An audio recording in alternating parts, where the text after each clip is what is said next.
안녕하세요. 9월 14일 화요일 한절 한 끼입니다. 여러분 잘 지내고 계신가요?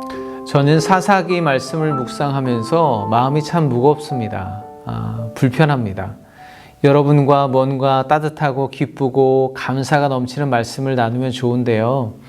그렇지 않고 무언가 자꾸만 죄악으로 빠져들어가는 거침없이 추락하는 이스라엘 공동체의 모습을 여러분과 함께 보고 아주 직접적으로 계속해서 우리의 허물을 찌르고 또 비추어주는 이 말씀을 대하기가 참 부담스럽고 마음이 무겁습니다. 그런데요, 오늘 이제 사사기 19장을 볼 텐데 오늘 말씀을 묵상하면서 불현듯 그런 소회가 생겼습니다. 이렇게 매일 하나님의 말씀 앞에 설 수 있다는 것, 그리고 그 말씀을 함께 나눌 수 있는 동역자들이 있고 그런 여건, 상황이 허락된다는 것 자체가 정말로 놀라운 은혜로구나라는 깨달음을 얻게 되었습니다. 바라기는 여러분들 많이 힘들고 지쳐 계실지 모르겠으나 오늘도 하나님의 말씀 앞에 기어코 나아가시길 바랍니다. 하나님께서도 기어코 여러분들에게 가장 선하고 아름답고 놀라운 은혜로 회복으로 응답해 주실 줄 믿습니다. 네, 사사기 3장부터 16장까지는 사사들의 이야기를 다루고 있었습니다. 정치 행정적인 지도자인 사사들이 죄악의 길을 걷기 시작했고 그 길을 그들 스스로는 도저히 멈출 수가 없는 지경에 이르게 되었죠. 하지만 그 시대에는 또 다른 지도자들이 있었습니다. 바로 영적인 지도자들이죠. 레위인과 제사장들이 아직 깨어 있다면 이스라엘 공동체에는 여전히 소망이 있는 것이죠. 정치 지도자들이 잘못된 길을 가더라도 종교 지도자들이 그 길을 바로잡아 줄 수 있기 때문입니다. 다윗 왕이 죄악을 범했을 때 나단 선지자가 그 죄를 지적하고 돌이키게 해 주었던 것처럼 말이죠. 하지만 사사기를 통해 보는 사사시대의 실상은 참 불행하고 안타깝게도 정치 지도자들이나 종교 지도자들이나 하나같이 모두가 하나님을 등지고 사명도 포기하고 되려 권력과 물질을 얻기 위해서 서로가 결탁하고 하나님을 이용하기에 급급한 모습을 보여주고 있습니다. 이제 오늘 19장부터 마지막 21장까지는 신앙의 지도자라고 할 수 있는 레위인 한 사람에 관련된 이야기가 소개가 됩니다. 사실 성경 말씀이긴 하지만 목회자로서 직접적으로 이렇게 전달하기에는 조금 부담스러운 민망하고 노골적인 이야기가 소개가 됩니다. 하지만 성경은 이스라엘 종교 지도자인 레위인 한 사람의 사적인 일이 이스라엘 공동체의 분열과 동족 상잔으로 확산되는 이 사건을 통해서 오늘날 우리에게도 무언가 직접적으로 말씀하시는 무언가가 있을 거라고 믿고 오늘 이 말씀을 통해서 은혜를 나눠보고자 합니다. 이제 사사기 19장 1절 말씀을 보겠습니다. 이스라엘의 왕이 없을 그때에 에브라임 산지 구석에 거류하는 어떤 레위 사람이 유다 베들레헴에서 첩을 맞이하였더니, 익숙한 표현이죠. 이스라엘의 왕이 없을 그때에. 앞으로 보게 될 말씀은 하나님의 백성인 이스라엘이 왕이신 하나님의 통치를 거부하고 살아가는 그 시대의 모습이 어떠했는지를 아주 직접적으로 보여줍니다. 특별히 그때 영적인 지도자라고 할 수 있는 레위인 제사장의 삶은 어떠했는지를 집중적으로 보여주는데요. 지금 이때 우리는 어떻게 살아가야 하는가를 말씀하신다고도 볼 수 있습니다.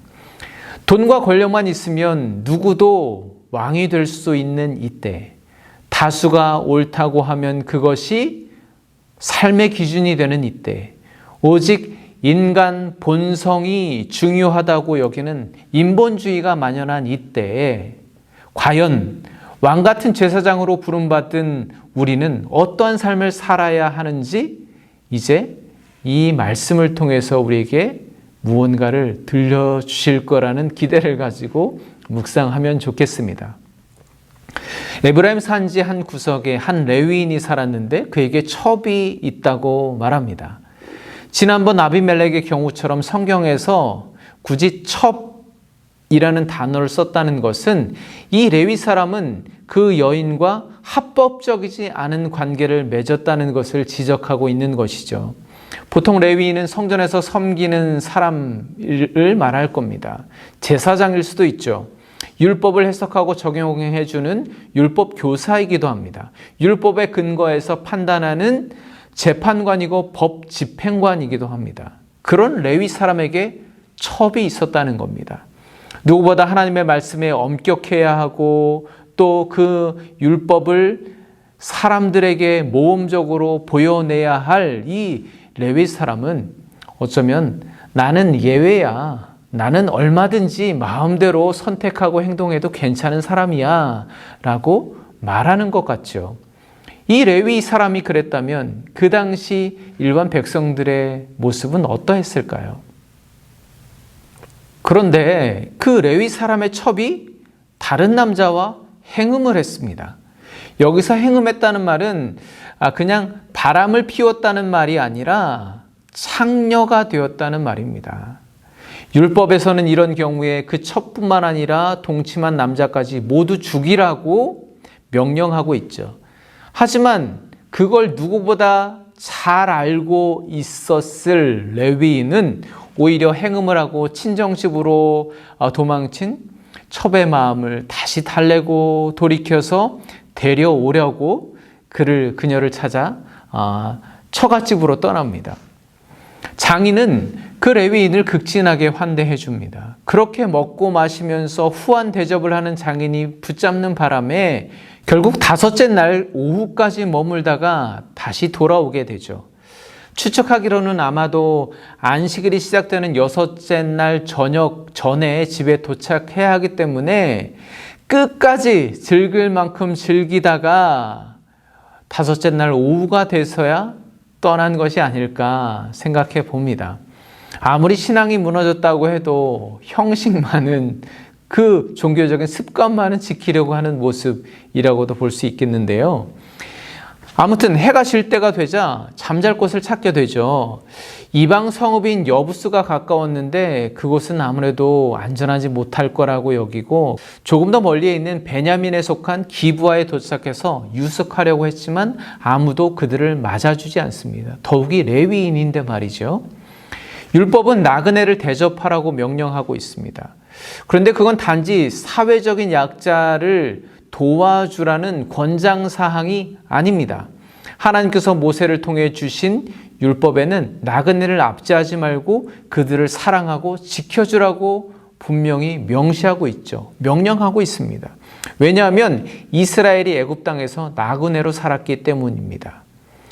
누구도 보호해주지 않고 고통과 서름으로 살았던 나그네였던 그들을 하나님께서는 사랑하시고 보호해 주셨습니다. 그랬던 것처럼 하나님의 백성인 그들도 그렇게 살아야 합니다. 그것이 이스라엘 백성들의 의무이고 이스라엘 공동체의 정체성입니다. 그러나 사사시대는 그런 기본적인 율법과 전통마저 사라지기 시작했다는 거죠. 그들은 자신이 누구인지 정체성마저 잃어버리게 되었습니다. 오늘 이야기를 읽다 보면 아주 많은 모순을 접하게 됩니다. 레위인은 불법으로 첩을 들였습니다. 행음한 첩의 죄를 묻기는커녕 다시 그녀를 찾으려고 떠납니다. 융숭한 대접을 받으며 먹고 마시느라 본래의 자리로 돌아가기를 계속 미루고 있는 레위인의 모습을 볼 수 있습니다.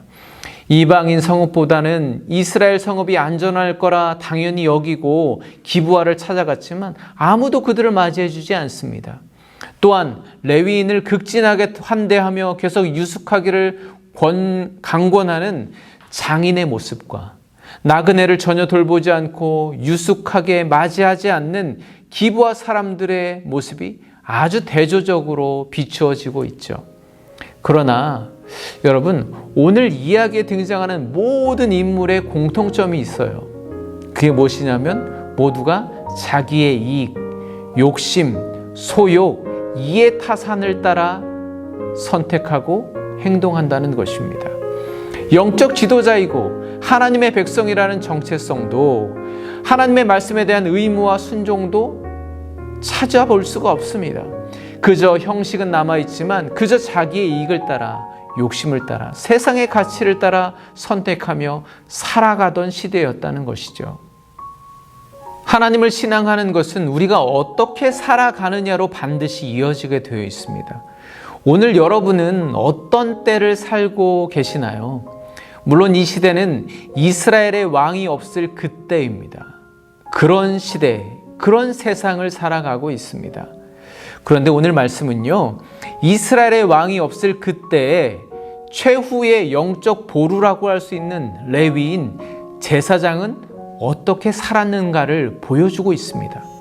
그렇다면 여러분, 만약에 성경이 오늘날 이 시대를 살아가는 성도인 나의 모습을 기록한다면 어떻게 묘사할까요? 지금 목사라고 불리고 자칭 그리스도인이라는 나의 인생 또한 혹시 왕이신 하나님이 없는 그때를 살아가고 있지 않은지, 내 마음껏 나의 소견에 오른 대로 살아가고 있지 않은지, 과연 어떻게 성경은 나의 인생을 기록할까요? 이스라엘의 왕이 없을 그때 여러분은 어떤 인생의 때를 살고 계시나요? 하나님만이 나의 왕 되시고 주의 말씀이 내 삶의 절대적인 기준이 되는 하루를 살아내시기를 간절히 축복합니다. 감사합니다. 내일 다시 만나 뵙겠습니다.